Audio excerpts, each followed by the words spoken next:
കണ്ണൂരിൽ search committee പ്രതിനിധി തിരഞ്ഞെടുപ്പ് നടത്തുന്നത് CPM അംഗങ്ങൾ തടഞ്ഞു. കണ്ണൂർ യൂണിവേഴ്സിറ്റി VC നിയമനത്തിനുള്ള സെർച്ച് കമ്മിറ്റിയിലേക്ക് സെനറ്റിന്റെ പ്രതിനിധിയെ തിരഞ്ഞെടുക്കാൻ VC ഡോക്ടർ സാജു വിളിച്ചു ചേർത്ത സെനറ്റിന്റെ വിശേഷാൽ യോഗം സെർച്ച് കമ്മിറ്റിയിലേക്ക് പ്രതിനിധിയെ നൽകേണ്ടതില്ലെന്ന CPM അംഗങ്ങളുടെ ആവശ്യത്തിന്റെ അടിസ്ഥാനത്തിൽ അജണ്ടയിൽ നിന്നും പ്രതിനിധി തിരഞ്ഞെടുപ്പ് പിൻവലിച്ചു. സെർച്ച് കമ്മിറ്റി തെരഞ്ഞെടുപ്പ് അജണ്ടയ്ക്കെതിരെ പ്രമേയം അവതരിപ്പിക്കുവാൻ ശ്രമിച്ച ഇടതുപക്ഷ സെനറ്റ് അംഗം UDF അംഗങ്ങൾ ആക്ടും സ്റ്റാറ്റ്യൂട്ടും ചൂണ്ടിക്കാണിച്ച് നിയമപ്രശ്നം ഉന്നയിച്ചപ്പോൾ പ്രമേയം പിൻവലിച്ചു.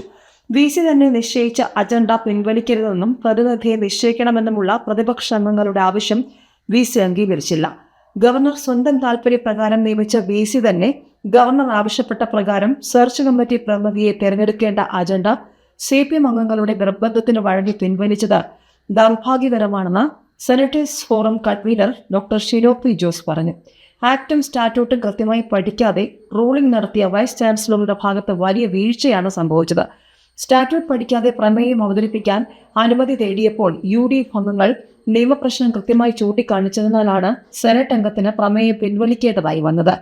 കേരളയിൽ സെർച്ച് കമ്മിറ്റി പ്രതിനിധിയെ തിരഞ്ഞെടുക്കാൻ വിളിച്ചു ചേർത്ത യോഗം മന്ത്രി ഡോക്ടർ ബിന്ദു തന്നെ അധ്യക്ഷം വഹിച്ച് സമാന പ്രമേയം അംഗീകരിച്ചത് വലിയ വിവാദമായിരുന്നു. യൂണിവേഴ്സിറ്റി സെനറ്റ് പ്രതിനിധി കൂടാതെ ഗവർണർ രൂപീകരിച്ച സെർച്ച് കമ്മിറ്റി ഘടനയെ കോടതിയിൽ ചോദ്യം ചെയ്യുന്നവർ തന്നെ പ്രതിനിധി തെരഞ്ഞെടുപ്പ് തടസ്സപ്പെടുത്തുന്നത് വിരോധാഭാസമാണെന്നും ഷിനോ പറഞ്ഞു.